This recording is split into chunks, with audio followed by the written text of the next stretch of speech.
Welcome to Growing E-Commerce. I'm your host, Mike Ryan of Smarter E-Commerce. If it's your first time listening, welcome. And if you're a regular listener, you'll recognize that we've changed the name and the look of this podcast. But how the podcast sounds remains largely the same. It's all about conversational interviews with leaders in digital marketing and e-commerce growth. Today, I'm joined by Sean McGinnis, President and Integrator at KURU, a direct-to-consumer footwear company. Have a look at his resume and you'll see that Sean's career has been about innovation since day one. And now he's bringing a focus on testing and learning to DTC operations. I got to know Sean on Twitter, and he's an open book in the best way, really smart and genuine. We're going to talk about replatforming in e-commerce, why DTC is flirting with brick and mortar, and what on earth is going on with Facebook ads. All right, let's get into it. So, Sean, thanks for joining us today. Would you get us started with a quick overview of your career? Seems like you've done a lot of things over the years, and what were some of the ups and downs along the way? Yeah, happy to. So I have a pretty non-traditional path to digital marketing leadership, I think you'd say. I have an undergrad degree in acting and a law degree. I spent the first 10 plus years of my career selling legal research services to attorneys across the country here in the United States. And in the later part of that phase of my career, a couple things happened. I've always been a bit of a home movie buff, and I wrote my first website back in, I think, 1996. We were reviewing DVDs when it was a brand new technology to the consumer space. And also along the way, we started selling websites and marketing services to small law firms across the country. So that became a kind of a passion project of mine, or a special interest. I became one of the top salespeople in the country within the larger organization, selling that book of business into law firms. And we spun that whole business out. A few years later, they were looking for someone to come in-house and lead the SEO team. And so that was my kind of first digital marketing role. I came in sort of over the top. I had a fair amount of SEO knowledge and inherited a team of 19 SEO consultants inside the business, and kind of moved into marketing, sort of slid in sideways, almost a little bit of a power slide, I guess you'd say. So spent most of the next several years kind of in the B2B marketing, and specifically in the legal space. I eventually took a role at Sears with the express purpose, from my perspective, of picking up some paid channel experience, moving into e-commerce to kind of test whether I really enjoyed e-commerce or not, and really did. I had a great time at Sears. Really enjoyed my time there, and sort of building out that different skill set and exercising that muscle. Was recruited away from Sears to come out here to Salt Lake City to lead a fairly large digital agency, kind of a hybrid agency, almost like a super affiliate business model. So I had a team of about 150 or so folks that built 30 websites on behalf of 15 or so clients. And we spent our money in media to drive traffic to websites that we controlled, and then fed you into a call center that we owned and operated. But we would sign you up for these home services, home security systems, internet, telephone, TV services, et cetera. So DirecTV and AT&T phone and internet. And then found my way over here to KURU Footwear about 2.5 years ago. Found that I really missed e-commerce and really missed that kind of direct connection to the consumer. So have really enjoyed my time here. So that's kind of been the long and short of the 5-minute career. Yeah, I mean, that's super interesting. Like the DVD experience early on, I'm super innovative space at that time. So that's really interesting. And also having a team of 19 consultants in SEO at that time as well. Seems like a pretty big team of SEO consultants back then. By the way, I noticed on your resume on LinkedIn that you were working at a company in metal detection at one point as well. Yeah, there was a stint I fell in with through a good friend of mine with a private equity group that had been acquiring some businesses along the way, and one of their first acquisitions was a metal detecting retailer that was a family-owned business at the time. And I had joined that business in an effort to try and grow it back to its kind of former glory. Fun business, really passionate user group, really just a fascinating space. I learned an awful lot about Magento over there. I had no real Magento experience before jumping in there. But yeah, I found my way back here to Salt Lake and joined KURU about October 2019. Yeah. Well, I want to follow up with you about Magento later, but Yeah. that's something I was thinking with metal detection about that user group and that consumer profile. It's totally passionate, and you're in a really a special niche now as well at KURU, because it's not just footwear, is it? Tell us a bit about kind of the mission at KURU. Oh, sorry. One more thing. I'd be really interested. So your title at KURU now is President and Integrator. Mhm. You moved from the CMO position, and I'm curious too about this integrator title, what that represents for you and for KURU. But first, tell Yeah. us about KURU. Thanks. So KURU Footwear is a specialty shoe manufacturer that helps consumers with foot pain. Our founder and CEO, Brett Rasmussen, invented some technology back between 2006 and 2008. Ultimately, he patented that technology.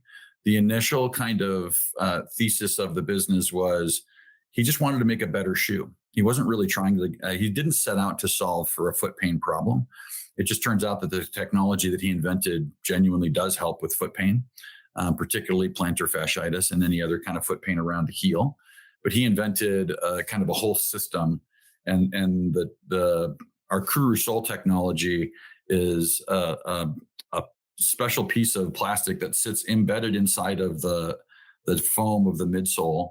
And the more pressure you put on it, the more it supports your heel.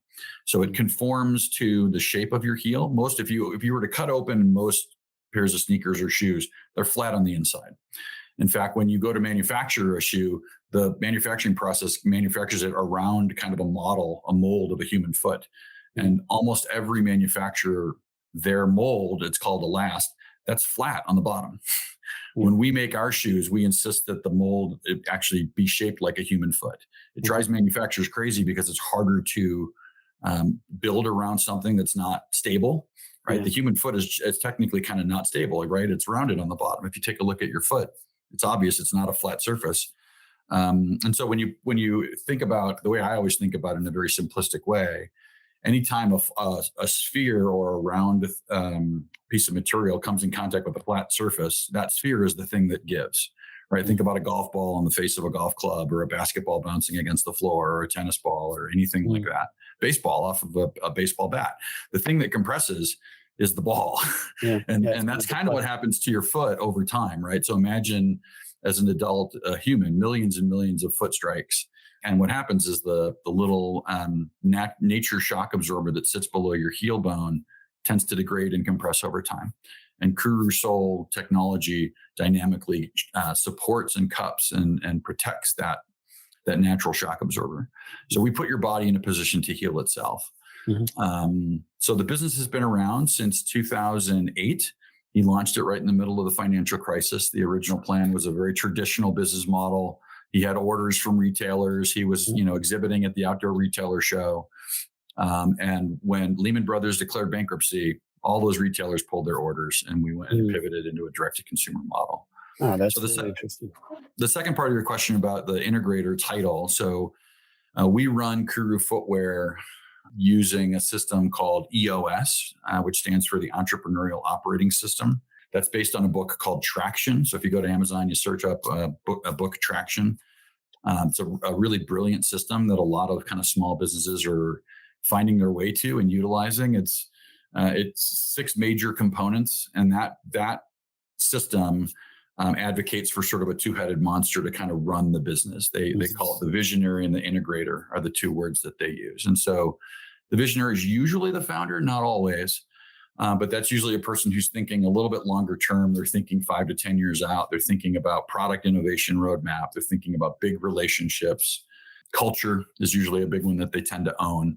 The integrator is the person that kind of runs the day-to-day. I kind of think of myself as like an orchestra conductor, right? I report to our CEO, and everyone else in the business kind of rolls up into me. So I have, the finance department, our product department, e-com department, marketing, all those functions kind of report into me. And so I'm managing the day-to-day financial decisions around where we're going to go, what are the growth pathways, et cetera, et cetera. That frees him up to be a little more strategic and forward thinking. Well, that's a really interesting model.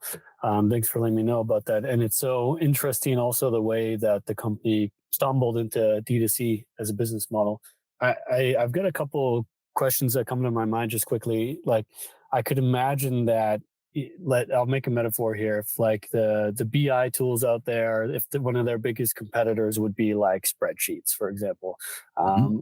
and I'm just wondering, do you face competition from like the insole market, from like a Dr. Scholl's type product, or what's that kind of competitive market like in a niche like this? Yeah, it's really fascinating. When you ask, or it depends on which customer segment you ask and kind of how you phrase the question, right? Mhm. So if you think about all of the different alternatives, and we do think of all the different alternatives because the framework that we think of when we think about supporting our customers and then developing product in support of their needs is a product development framework called jobs to be done. Mhm. So we're constantly thinking about what is our customer hiring us to do, and who are the competing alternatives, or what are the things that they could also hire to get that some similar semblance of that job completed for them. Sometimes it's as extreme as surgery. Sometimes it's just an aftermarket shoe insert like a Dr. Scholl's, or there's plenty of others that are on the in the DTC space as well, even. So that's an option. The flip side of foot pain relief is really kind of a comfort story. So there's many very large brands that are kind of well known, or at least thought of and considered as a comfort story shoe. Everything from Skechers to New Balance, the main sort of performance shoes are also usually in the consideration set. So when we ask our customers, who else did you consider before you bought KURU? We get a lot of stories around Adidas and Nike and New Balance, et cetera, just because they're so well known. Mm. There are a couple of other brands that I think of as kind of our main competitors. Many of whom, or a couple of whom, did get their start in more kind of pure D2C play. When I think of what we do and the space or the category that we live in, I think of stylish shoes for foot pain. Or if you think about a Venn diagram, typically stylish shoes are not really foot pain relief shoes, and Mhm. foot pain relief shoes are usually not very stylish. And so I like to think that KURU kind of lives in that sliver where those two Venn diagram circles overlap a little bit. Mm. Yeah, great strategy. Reminds me a little bit of like of Tesla kind of ungeeking the electric car or something, or showing that electric car could have power and be stylish and stuff like that. Sure. But when I look at the product taxonomy, like in your website navigation, for example, I get the feeling that you're really close to your consumers, because you'll see kind of typical breakdowns like styles or product lines. You'll see the categories like a running shoe, this kind of shoe, but then you also see these really sort of personal attributes like very specific foot pains listed there. Also occupations like, are you a teacher? Are you a chef? All kinds of things like this. So do you think that that's an area that kind of personalization or getting closer to the consumer? Yeah, the way I think of it, we haven't taken it to the kind of personalization level, but I do think it has kind of an effect of almost a subtle personalization hint. We definitely hear from customers when we do talk to them of like, oh, this brand really gets me, right? Like I didn't even know you could shop by that specific methodology, right? The way I think of that taxonomy and the navigational structure is what we're doing is we're creating these kind of micro funnels that are reinforcing. We can send clicks from a non-branded paid search event for shoes for plantar fasciitis, for example, to a plantar fasciitis landing page, to a gendered plantar fasciitis category that reinforces these are the shoes that we know support healing your foot pain that's related to plantar fasciitis, right? So there's some subtle visual cues. And when you navigate to those category pages, we do a brief couple of paragraph introduction about how our technology helps with specifically with plantar fasciitis. And then we reinforce it with a customer review that we've pulled out from one of the shoes where the customer expressly talks about the fact that this specific shoe helped them with their plantar fasciitis issue, right? And then we get into a typical kind of a collection page or a category listing of these are the shoes that we're actually recommending for plantar fasciitis. So what that does is it creates dozens and dozens of kind of micro funnels, right? Mm-hmm. We can take you from an ad set or a specific messaging, whether that's in Facebook or it's in paid search or shopping. We can drive you through and sort of have a little bit of a sense of cohesion, right? And what that has done is it's been a pretty meaningful impact from a conversion rate perspective. We've done about 4 or 5 things since I arrived 2.5 years ago that have had, really dramatically improved our conversion rate across that time frame. That was one of the things that was we didn't set out to do that. It was just more along the lines of, originally, honestly, it was an SEO play from my perspective. Was Okay. These are the ways that when I think about customers and having talked to them that they're shopping for our product, you kind of hit on it. It's a specific type of foot pain. It's a specific activity. I need a comfortable pair of shoes for walking, or I need a comfortable pair of shoes for gardening or hiking or what have you. Or it's, hey, I've got a job, and because the very nature of that job, I'm on my feet all day, and I'm going to be more likely to come home with foot pain or foot fatigue, and I'm going to be looking for a solution for comfortable shoes for nurses, comfortable shoes for teachers, comfortable shoes for retail workers, right? And so we wanted to be able to tell those stories both visually and with words across all those kind of three different vectors. So it's a little bit of playing three-dimensional chess, or we like to think that we're trying to do that, but to what degree it's really successful, it's hard to say.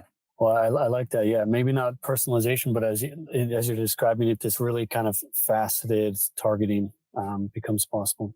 Yeah, that's really interesting. Yeah, I'm just wondering if there's anything kind of special that comes up with launching products in this space compared to other spaces you've worked in, or direct to consumer versus retail spaces. Yeah, it's fascinating. We're having this debate internally quite a bit because, as we talked about, I did not come in through a traditional marketing channel. So I'm not a classically trained marketer, right? The way I think of my relationship with marketing, I'm a tool.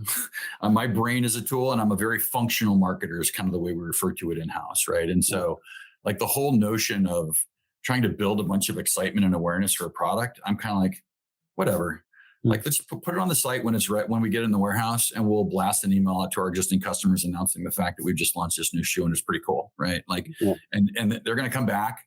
If they like the look and feel of it, they're going to buy it. If they don't, they don't. Like, is there a need to try and tell a 4-month story about how incredibly we went innovated this thing? Like, what we're really doing is we're pushing our innovative technology into a new style of shoes, and that is really trying to solve a different job to be done for our customers, right? If they need, for example, if we made the decision to go make a work boot with a fiberglass toe reinforced, like, that's a whole new category that we would be pushing into. And we've had that request from lots and lots of customers. Not everybody's going to need that shoe, right? And so, like, you can't create demand for that, but you can let people know in that space that have foot pain that, hey, there's a new sheriff in town, and there's a new way that you can think about how you can actually solve this different type of foot pain. We're having that debate, and we're definitely going to go test that around what's the right strategy for launching a new shoe. Since I've been here, we've launched something like 6 new styles, and we have 3 new ones coming out this year. So hard concentration on sandals for us this specific year. And then next year we'll pivot and launch some new styles and boots and a few other categories. And it's been a really exciting time from that perspective, because a lot of those new styles have been really strong performers for us, but it hasn't come at the expense of some fancy video campaign, for example, kind of telling the product innovation roadmap story or anything like that. It's just been like new style, new category, new colors. Here we go. We've got a very loyal list of folks that can't wait to come back and shop everything new that we bring to the market, because we helped take away their foot pain, and that creates a lot of loyalty. Yeah, definitely. I think that there's this element of really gratitude in there, I could imagine. Well, that's really interesting. I want to pull out some things. So, I follow you on Twitter, and sorry about that. No, I'm so glad. Actually, I kind of recently, like basically this year, I kind of started getting into the DTC Twitter, and it's such a great community. Like, people are really open and sharing a lot of stuff on there. So at any rate, though, something that jumped out to me, I saw that you decided recently to, maybe about a month ago, to re-platform from Magento to Shopify. So I guess I'm curious about what motivated that. You mentioned Magento earlier, that you've got experience there. I don't know to what extent Shopify is new for you, but like what expectations do you have in the end in a re-platforming like that? Yeah, we've been discussing and debating it for some time, actually, internally. I think the main driver of the decision to move away, I keep kind of analogizing to like a build versus buy discussion, right? We have this instance of Magento. It's a self-hosted Magento. So we're in the community, Magento 2.3, I think we're in now. And our instance is fairly highly customized at the code level, right? So we've got a lot of support. We had a senior developer in-house and with the business for the last 4 or 5 years. We've got an incredibly development agency that we think really highly of, and that we really do view as a true partner inside of our business. And yet, a good number of the time and effort of that whole development team is spent fixing bugs and and so my view on where we're headed in the Shopify experience is we're going to try to create some internal discipline around the whole idea of customizing the Shopify experience, right? Like I'm a very firm believer in the fact that like e-commerce doesn't have to be complicated. It's all about removing friction and making it easy to do for your customers to do business with you, right? And my strong preference at this point in time, at least, is to buy what best in class looks like and pay another company to ensure that their product is currently best in class and fully functional with whatever changes Shopify is making at their code base level, right? What our CEO set a vision out a long time ago when I joined the firm was he wants a tech stack that's stable and scalable, and scalable not just in that it'll support our business needs as we grow, but scalable and stable in that as new technologies and new frameworks and new versions of things come out, we're constantly up to date, right? Like that it's not a X number a month upgrade cycle to get from 2.3 to 2.4 or 2.4 or 2.5. Like by moving to Shopify, in theory, I think we should move away from that whole experience, right? Things should be handled for us. Shopify's pushing updates constantly inside of their code base, and we'll always be on the most modern version of things. The analogy that he used to use was when PHP comes out with a new version of PHP, there's a cascading effect, right? They announced that Magento's got to update their code base. We've got to let it simmer for a while before we go and do our thing. And like, there's this constant discussion and debate about how much time should we be spending just worrying about kind of maintaining our existing code base versus building new features on top of that, right? From a feature set perspective. As we went and interviewed a bunch of agencies and ultimately selected a partner for this migration project, one of them said to us, what they see from people who go from Magento to Shopify is they go from being an IT business to an e-commerce business. That sort of resonated with me because of some of the pain that we've had about trying to keep our Magento instance current and up to date. So that's kind of the current hope. And I'm also trying to go into that project with eyes wide open, knowing full well that probably 18 to 24 months from now, I'm going to be frustrated that we aren't customizing things, right? So the grass looks really green right now over there. And so we're going to run over there. And the plan is to almost put ourselves in a little bit of a straitjacket and just put a really, really high bar, high threshold that says, if we want to customize at the code base level, the business case from a has to be really strong and really high. The value of doing so, it's got to be through the roof for us to say, yes, let's go customize that, right? If you're going to change the color of a button or move things around in the front end, that's an easier business case to make. So let's go, by all means, let's go test and optimize and make sure we're serving the customer in as clean a fashion as possible. And we're focused on improvement in conversion rate through site speed optimization and some of the other kind of CRO initiatives. But if it involves meddling at the code base level, my instinct is going to be say, no, let's not touch that. Mm-hmm.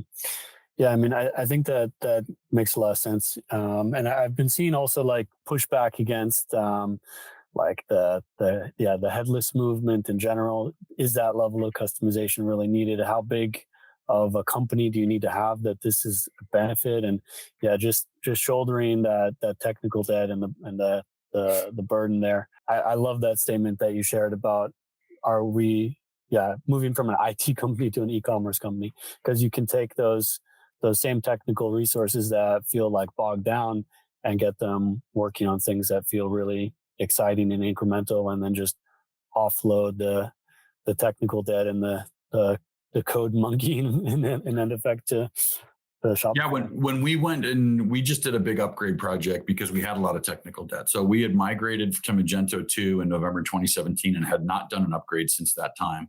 So we were on 2.1 when I joined the business in 2019. To get us to 2.3 took over a year a full year. Now, we were also making improvements to the site along the way and some other things, but like there was a custom RMA module we had built.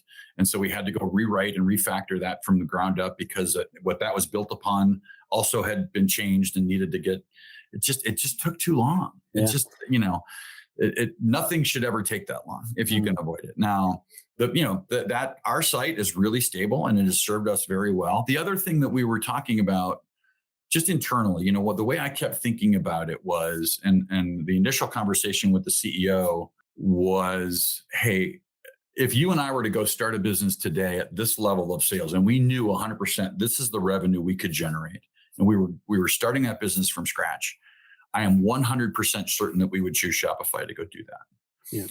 And if you agree with me, then the only real question is, why aren't we doing that now? And the only answer to that is fear. It's fear of the unknown. It's risk associated with any kind of migration, and there's always going to be risk. But the real question then becomes like, how do we mitigate that risk as a leadership team and a management team? How do we select the right partners to make sure that the project's going to run smoothly, et cetera, et cetera? So that was a fun thought exercise. But and the other question was that I put in front of him was, at some point in time between the time you initially chose Magento and today, Shopify became the default solution for the e-commerce world. When did that happen? And why did it happen? And let's have a healthy and robust debate about that and try and figure out how that shift in mindset among many in the community, how does that apply to our business model today and where we're trying to go in the future, right? And so ultimately, I think it was a good decision. And actually, our senior internal developer who recently left us on the way out the door said, I think this is the best decision for you guys right now. So he even supported it and was knowing where we are and where we wanted to go. A lot of the reasons why we had chosen Magento had been kind of engineered out of the system by me over the last couple of years. So really exciting times though. Can't wait to get it done.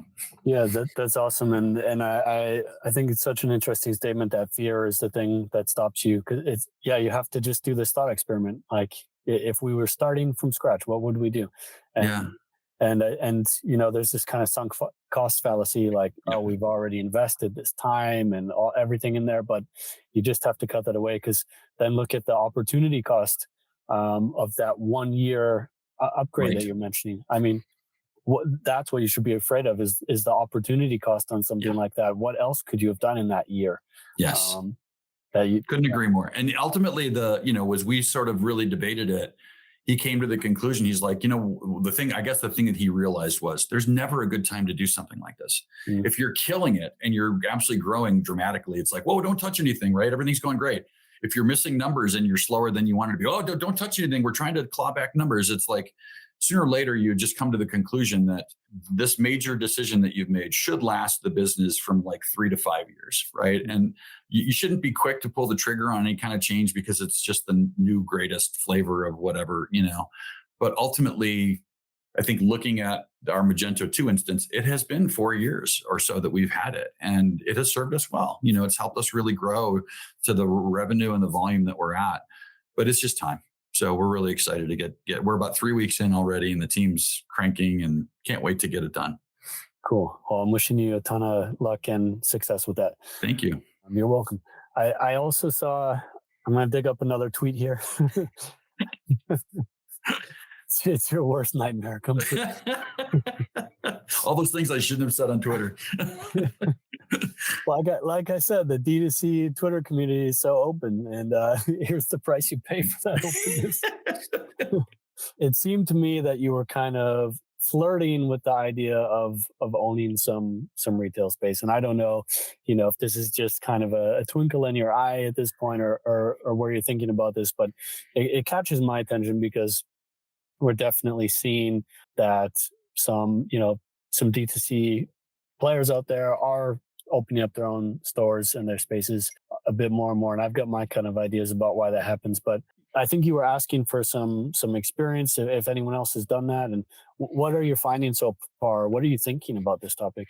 Yeah, it's been on my mental roadmap for some time now. And really I actually have a project this quarter to really flesh out and do a little bit more due diligence. And that was the nature of that tweet, was to try and solicit some other folks that I could speak with who have moved from D2C online only into a brick and mortar owned and operated retail experience. I've had a number of conversations over the last couple of years, and I realized that kind of my head had gotten a little bit ahead of the rest of the leadership team. And so my project this quarter is to have some deeper conversations and probably involve my CEO in a few of those, and to put together a roadmap and then get aligned with senior leadership. So in my mind, the roadmap is for next year's budget, I'll probably put some money in the budget, start spending around Q3 of 2023 with the plan to launch our first kind of fully owned and operated retail store in 2024. Mm-hmm. I do think there's value there. The dynamics change, and there's so much that we could learn by experimenting in things like placement and which markets do you go into? Do you focus on where your current penetration is the highest, where your selection of customers is the highest? It's one thing about our specific brand is that targeting is really difficult for us. Mm-hmm. Every single human adult could have foot pain that we can help with. As you get a little bit older, we do skew just a little bit older, but in the last 2 years, we've actually skewed younger than we've historically skewed by and what I attribute that to is just I'm spending a lot less money on purely retargeting to our existing customers. Mm-hmm. And instead just letting the algorithms do their thing to find the right people and finding people that are raising their hands in Google search and Microsoft search and bringing them into the ecosystem. But I think, in some of the conversations that I've had with some other brands, they have found that their online demographic and their in-person demographic can be wildly different based on where you place that store, right? The other way that I think about the kind of simplistic framework is effectively you're paying yourself to put a permanent billboard up in that town, right? So not only are you attracting a potentially different type of buyer, someone who's maybe less willing to buy online. I know I'm a pretty good example of that. When it comes to clothing, I'm a difficult fit. I'm 6'4" and 250. Mm. I wear like a large tall, and I have wide feet. So I prefer not to buy shoes online if I can avoid it, because I'm just picky with the fit. So I'd much rather go into a store, spend an hour, try on 5 or 6 different styles, walk out with a pair in my hands. When it comes to pants, oh my gosh, I almost never buy stuff online because there's just so many different variables in the way something's going to fit. And I've been burned so many times. That looks amazing. I buy it and it doesn't fit. And now it's a pain to have to return stuff online, right? So that's another dynamic I think that we can think about. The other piece of it is the halo effect that it has in that metro area for online purchases. The fact that store is there all the time, people can walk in. So, I've talked with some brands that have seen anywhere from 20 to 70% incremental order volume within that metro area by putting a store there. Mm-hmm. So what I'm trying to do is get a lot of validation from a lot of different brands, chasing down kind of a full view of the P&L. Like what's the level of investment you need to stand up a store? How long should it take? Who should I be talking to about that from a design and build perspective? How do we mitigate some of the risk? What's the best way do we need to dip our toe in, or do we have to jump in with both feet? All that kind of information around a POS for the store. How do you inventory the store? How do you staff and train, associates in the store? What are the kind of the attribution systems we can put in place to try to measure those things effectively? So trying to do that due diligence and then come back and get fully aligned with the senior leadership team. So we know that this is the plan. In the next 3 years, the plan is to open up our first store and maybe a second, whatever that looks and feels like for us. Mm-hmm.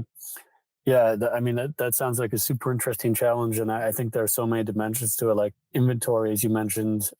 The question comes up like with this kind of style expansion you've done, or product line expansion, and I'm sure you've got kind of some, I don't know how to say this. Well, I won't say best selling, but more common foot pains, and then kind of a long tail Sure. of foot pains, and Yep. do the economics pay off the same way in that store as they do on the digital shelf and so on. And the other thing to think about from our perspective is that we're fairly bearish and therefore not participating, for example, in Amazon. We want to control the full user experience. Mm-hmm. So we don't sell on Amazon today. We have no real interest in doing a traditional wholesale retail model by delivering our product to Dick's Sporting Goods, for example. They're an incredible retailer, one of my all-time favorites. But it's just not, it's not where we want to go strategically. So an owned and operated store is really the next best distribution point for us to be able to grow awareness of the brand and grow our revenue and customer base in a very strategic and thoughtful way. Yeah, definitely. And I like the associate training you mentioned before. I think in a specialty branch like yours, super important. Yeah, Thanks for sharing all that stuff. I think it's so sure. interesting. And to me, I also wonder with the online only presence, even though the share of online retail keeps growing, I mean, let's say if you would peg it at landing at 20% or Mhm. whatever the case might be, that's still 80% that's offline out there. And Right. do you reach a certain point where you can't generate more demand with these online channels, or you can't capture more demand, or you're becoming too dependent on the channels, which I think has plagued a lot of direct to consumer brands lately.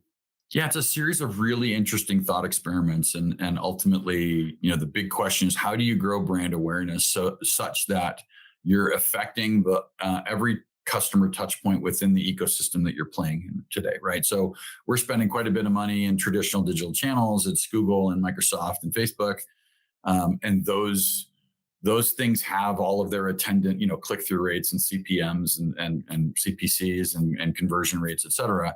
So the question then becomes, where else can you spend money that either is kind of upends and flips the table over from changing the dynamic of the rest of that ecosystem, or operates as an independent channel on its own, right? So direct mail is a really interesting opportunity for us, in my opinion, to go and print a catalog and get it in front of a bunch of people that look and behave similar to the way our existing customer base does, right? So that has a little bit of a digital halo effect because now people are in their homes and they're getting raised. The awareness of KURU's existence is landing in their lap. And stores is another way, right? It's a way not only of having that try-on experience, and maybe they continue to come back in person and buy. The other thing that what really changes there is the associated cost structure from like a return rate perspective, right? What the folks that I've talked to, return rate online is 5 to 10x what it is in store, right? Yeah, It's low single digits in store yeah, because you're actually making sure that it fits. You're removing the first potential barrier from a return rate perspective there. Returns and exchanges, we offer free shipping every single direction, right? So when someone exchanges a product for us, we're paying for shipping 3 times. We pay to ship it to you, we get it back to us, and we pay to send the replacement pair out, right? And so, not that that's a bad thing. It's all built into the model, and we're still profitable despite yeah. offering that level of service. But anything we can do to kind of introduce new variables into that system and Mm. take better care of our customers, that's what we're most interested in. Yeah, that makes a lot of sense. And I was already thinking earlier when you were saying how you're a big and tall guy and you struggle with the fit online and so on. You'd rather do that in store. And I was thinking, oh, if only every customer would sort of feel that way, because I think there's so many people who are willing to order it in 3 sizes Yeah. and 3 colors and just send back what they didn't like or whatever. So Yeah. yeah. You were just mentioning some of your digital channels, and I mean, I'd be curious what you're thinking with Google these days too. But what's up with Facebook? Because um, there's like a lot of frustration with Facebook this year in particular, but really the last, what is that, 12, 18 months Yeah. since Apple rolled out their iOS 14 and so on. So speaking as a survey size of one, what's your take? What's your take on Facebook right now from an advertiser perspective? Yeah, I mean, I think you've covered this in the past on the cast in multiple different ways. Your attribution cast was incredible. That's actually how I stumbled across you and reached out, and we had that initial conversation. I really, really loved the smart and methodical way that you kind of covered attribution. And clearly, targeting is more difficult in Facebook today than it's ever been. And attribution at Facebook is challenged with really being able to attribute the sales that it thinks it's driving into the system. It's trying to make some estimates and use machine learning in a way that can be more thoughtful. But I've had this theory or this. If I were Mark Zuckerberg or someone at Facebook, what I would be doing right now to try to kind of calm the savage beast, and the savage beast being the D2C or the e-com marketing community, Mm. would be to open the spigot back up on the organic reach side, right? There's all kinds of data about how far organic posts by brands used to be able to travel within their follower list, and how those things had become constrained over the years because they wanted to drive revenue and into the order and ads mechanism, right? And I think there's a balancing act there. If I were in Facebook's shoes, you still want to do what you can to fix things. It's not happening yet, right? There's a lot of frustration. Just this week, overnight, a couple nights ago, Facebook randomly turned off a bunch of best performing ads. It turns out as of this morning that a lot of people's CAPI integration broke as well. So like there's just constant ongoing monitoring and frustration within the D2C ad buying and media buying community with Facebook's performance. And I believe that it would go a long way if they literally said, not only just do it, but tell people you're going to do it. Hey, we're still trying to figure this out. While we're trying to figure this out, we're going to open up the space. We're going to double the amount of reach that you can get in your organic posts as a brand, right? Because you built this, you invested heavily in our platform. You have got us to the point where we are as a business to this point. And we want to make sure we're taking good care of you along the way. And that's not happening so far. They're trying to fix what is broken. And it's been, to your point, it's been 18 months. And all I keep hearing is how they're constantly changing things in the ads interface. I mean, this is not a place that I spend a lot of time today. I'm thinking about it more from like a level or two up. Yeah. But just as a former kind of community manager on my own and someone who's active in social, I think promoting the fact that you can give brands more reach on the organic side, I think would go a long way from a relationship building perspective between e-commerce brands and Facebook today. Yeah, I love the idea. I'm just afraid, once they show that they can, then they can't walk it back anymore. Yeah, or that's the tricky part. Definitely a fine line to walk on that one.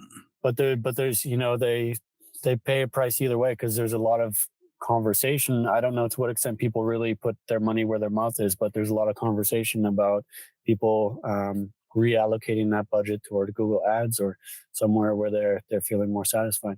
Has that changed your investment level at all, or are you just kind of weathering the storm? It's not changed our investment level because we're not as heavy as most traditional D2C brands in Facebook at any point since I've been here. In part because we lack the multi-touch attribution solution to really understand the relative contribution of that channel for us. We have that now. So we've been working with Rockerbox for the last 6 months or so. I love the system. It's super helpful in helping us to understand the relative contribution of that channel. And there is more that we could be doing there for sure. And because of the nature of our customer base and the problem that we solve, we heavy our investment into paid search and shopping engine, because we get these people that are self-identifying by typing words into the magic box in Google, right? So people searching for shoes for plantar fasciitis or comfortable shoes for walking or comfortable shoes for nurses, those kind of keywords drive massive, massive volume our way. So we're really, really good at demand capture, and we need to figure out how to move up the funnel and be a better marketing organization in the demand generation mode. Mm-hmm. I'm just looking at the time, and I think we're in a little tight on the time box. So, because I love to keep talking a lot further, but there's one question I really want to ask you before I let you go. Sure. Because I think it's so interesting. You sometimes open up your Calendly for like open office hours, and people can chat to you for any reason as long as it's not a pitch. So I'm curious, like, what has that been like for you? What kind of conversations have you had, or what? It's sort of like speed dating, or like, what's the best or the worst things that have happened from that experiment so far? It's been so good. Yeah, I've done it to try to combat my own old man tendencies, which is like, hey, get off my lawn. I'm just very skeptical about pitches, and just generally, I'm kind of a little bit of a contradiction on that front. I'm definitely an extrovert. I love having these kind of one-on-one conversations. I find a ton of value in them.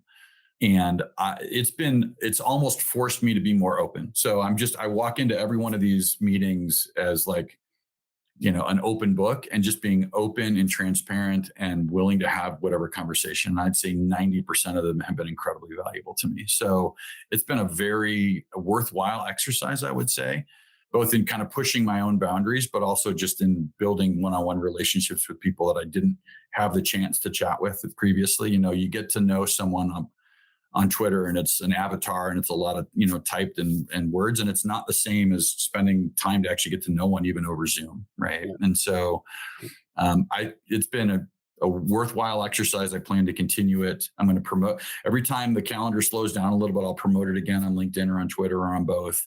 The first time when I put it out there, my calendar filled up for 5 weeks. That's in about 2 days. So 25 random people, some of whom were former coworkers of mine from 10 years ago at a different one of those roles we talked about already. It was just great to catch up with them, and some were just folks that I'd already had, like you and I had, right? We'd had a few interactions on Twitter or through Twitter DMs. And it's like, you get a chance to put a voice and a face with that online persona. And it's just, I find it incredibly valuable. Yeah. Well, I think that's a really cool initiative, and I'm glad to hear that you keep doing it. We're just about time, so I'm sadly going to have to let you go.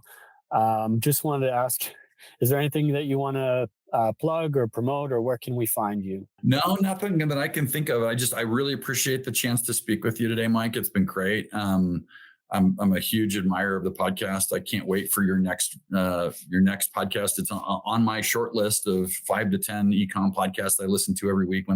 Every time something goes live, I'm listening to you and a handful of others. So really honored that you invited me on, and nothing special with regard to KURU. Just if you've got foot pain or know someone that you love and care about that has some foot pain, give us a shot. We have free shipping both directions, and we do ship internationally. It's a very small part of the business, but mostly to Canada, but we'll ship them anywhere. I'm happy to send some off to a loved one that you care about. And if you've got questions about what style might be best or what our best sellers are, just hit me up on Twitter. You can find me at Sean McGinnis on Twitter. My DMs are open. So, send me a direct message. Happy to answer any questions that anyone might have. Well, thanks for your time, Sean, and for sharing all this information and experience with us. It's been really interesting. Thank you. Thanks, Mike. Thanks for listening to this episode of Growing E-commerce. And if you enjoyed this podcast, please consider sharing it with coworkers, friends, or within your professional network. We really appreciate it. This podcast is produced by Smarter E-commerce. To learn more, visit smarter-ecommerce.com.